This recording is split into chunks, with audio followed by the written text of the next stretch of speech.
कश्मीर के मुसलमानों, भारत को सबक सिखाने का एक ही तरीका, कश्मीर के मसले का एक ही हल, अल-जिहाद, अल-जिहाद, अल-जिहाद।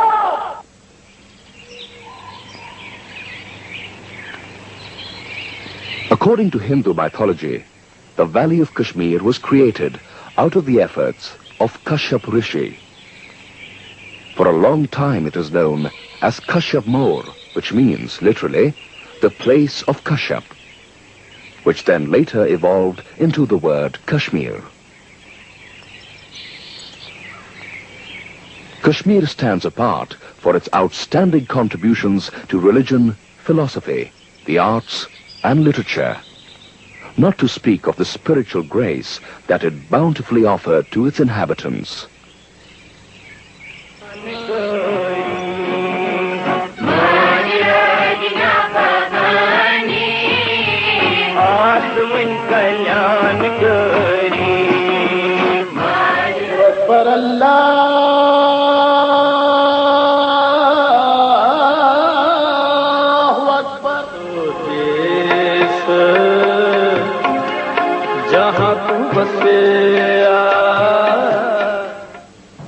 The Kashmiris thus prayed and stayed together.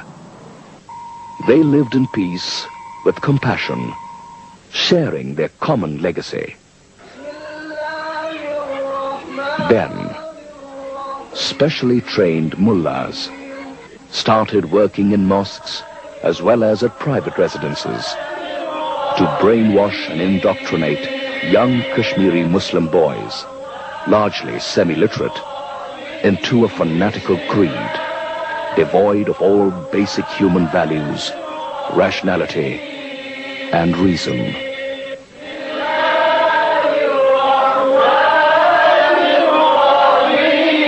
This education of Islamic fundamentalism gave birth to a totally different breed of fanatics, which spread nothing but hatred and death towards Hindus.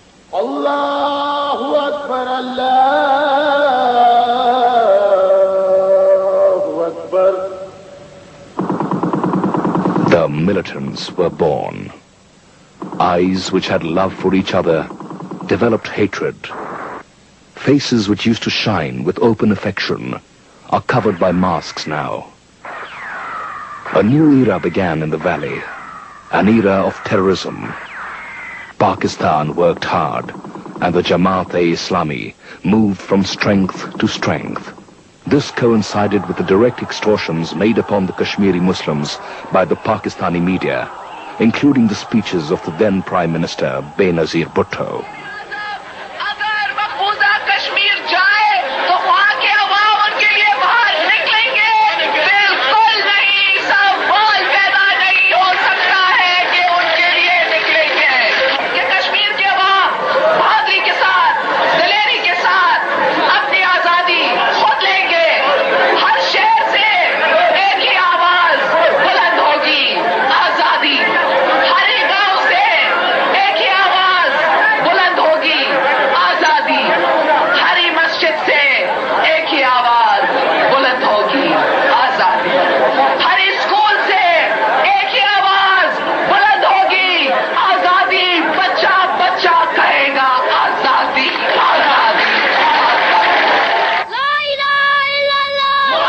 The countdown for the final onslaught started somewhere in the beginning of 1989.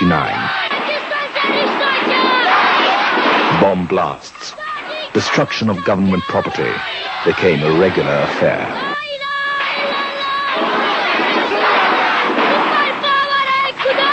14th August, Pakistan's Independence Day, was celebrated, and 15th August was a total blackout. Everyone was forced to adjust his watch with Pakistan's standard time. No Hindu female was allowed to wear a tikka on her forehead, and if she did, acid was thrown on her face. Hindus started receiving threatening phone calls and letters to vacate Kashmir. अगर आप लोग यहाँ से नहीं चले गए तो हम आपके मकानों को जलाकर राख कर देंगे। ये आपके लिए आखिरी मौका है। चले जाओ, इस कश्मीर से चले जाओ. Protests by Hindus to the central government didn't have any impact. This was followed by brutal killings of innocent Hindus. Advocate Tiklal Tuplu, philosopher Sarvanand Premi, Justice Neelkant Ganju, Advocate Premnath Bhatt, Doordarshan director Lassa Kaul, all laid down their lives in the name of this secular and democratic India. Women were cut into pieces by saw machines and thrown into the Jhelum River. All this was happening while Farooq Abdullah was the chief minister, busy playing golf and moving around.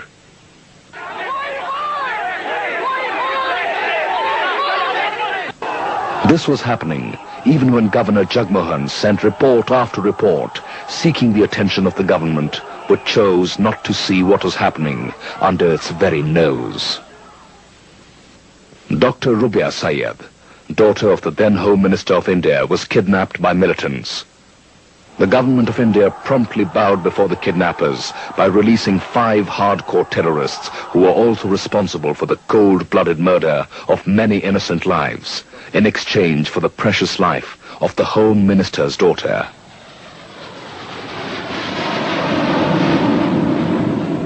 People came out into the streets to celebrate, not the release of Dr. Rubia Sayed, but of those 5 hardcore murderers.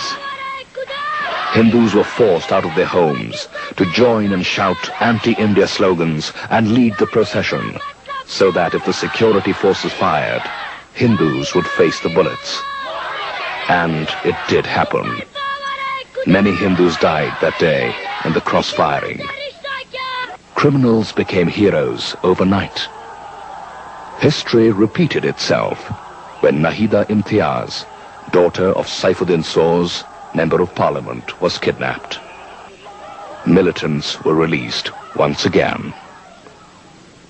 Why were the militants not released when the HMT General Manager, Mr. Khera, and the Srinagar University Vice-Chancellor, Mushirul Haq, were kidnapped? Saura Hospital became a militant's den. The blood of Hindus was stored after it was removed from their bodies. This was then used to treat injured militants. When Hindus were admitted to the hospital, leading doctors refused to attend to them. Indian currency was rejected by the locals, and instead, Pakistani currency was being used. The Hindu thought these dark clouds would pass one day, but their illusion was broken when at 12 midnight on the 20th of January, a cassette blared through the loudspeakers of all the mosques in the valley for 3 continuous days.